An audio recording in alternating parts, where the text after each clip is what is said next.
All right, we're gonna take the bowl to change the governor spring. We already took out the fuel filter that goes here. And remember, these are the mods right here. This one, close it all the way to the right and 6 turns counterclockwise. And this other one right here, the AFC. So, and this is my how to test the fuel, if I'm increasing or staying the same. This black line, that's where I used to be from stock before I started to mess around with it. Now I go to the 200 mark. So we're gonna change the governor spring. All right, we're gonna make a governor spring for our big Cam Cummins 4. This is our governor spring. Too sensitive, it only goes up to 19 RPM. And we're gonna convert this one to one of these. So notice how this one's cut down, filed.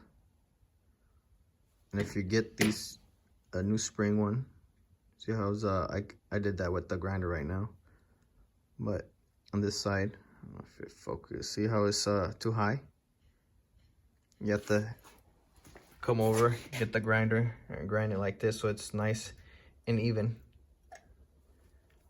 And we're gonna need to cut this in half. So that's spring versus the original governor spring.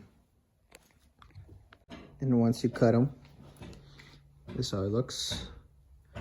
Now we gotta bend this tip down so it looks like exactly like this one. And after you're done, the spring's gonna look like this. So it's a little bit taller, just a hair, but I mean, if you want it exact, you can put it exact. I just left mine just somewhat a little bit taller. The spring's a little bit more heavier duty, the shiny one. They're the same size and width. After you take the bowl off, the back,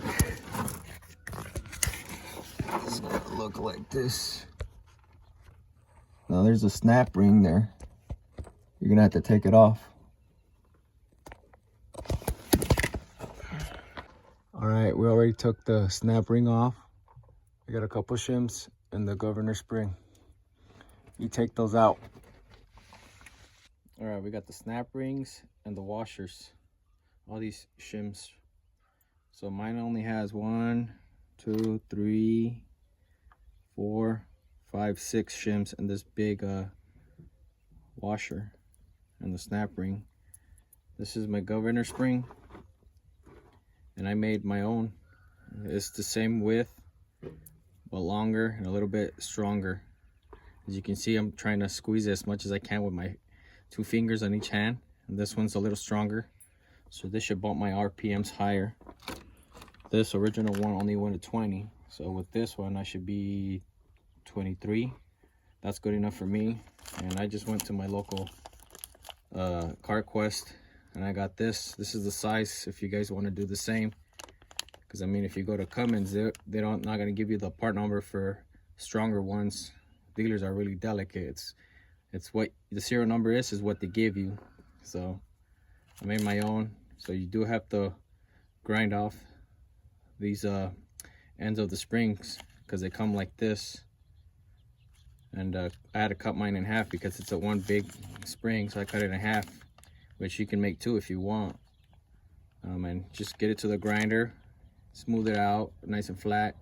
The other one too, you have to do the other side, just heat it up with the torch and with some needle nose, bend it down, make it kind of straight, and you're good. So this is my new governor spring, and it's only $3.35, and that's the measurements of the spring. And after you're ready to install, you basically put everything back, your shims, your washer, and your snapped ring. Don't forget that. So, and we're gonna install it. All right, we got it in. It wasn't that easy. Snap ring is right there. Focus. It was hard, somewhat hard. Harder than what it was to take off, but we got it in there. It doesn't want to focus, but it's already in there. I put the new one in there. There you go.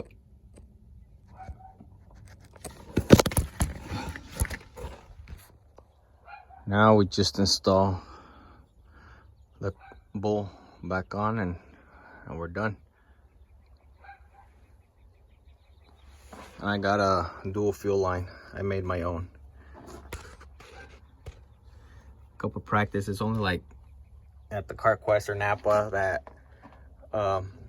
copper line. It's only like $10 the most for like 6 feet.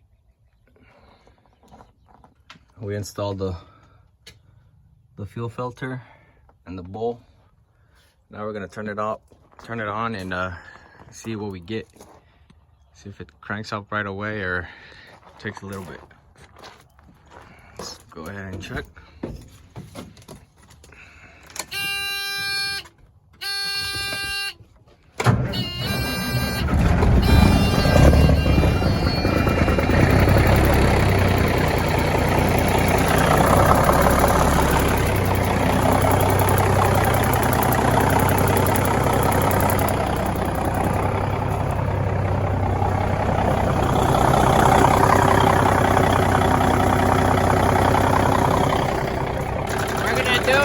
Snap test on it. Holy fuck. Let's see what the RPMs are. Ready? Holy shit. I'm gonna have to remove some shims just to make it to 25.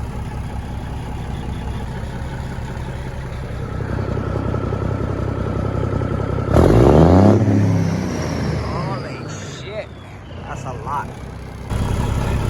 And another thing on these Cummins, these big Chem Cummins 4, you do want to add a boost gauge and a pyrometer, because don't forget we got aluminum pistons. You don't want to melt your pistons in your engine. So, and to make more power, you need to knock down your compression 14:1.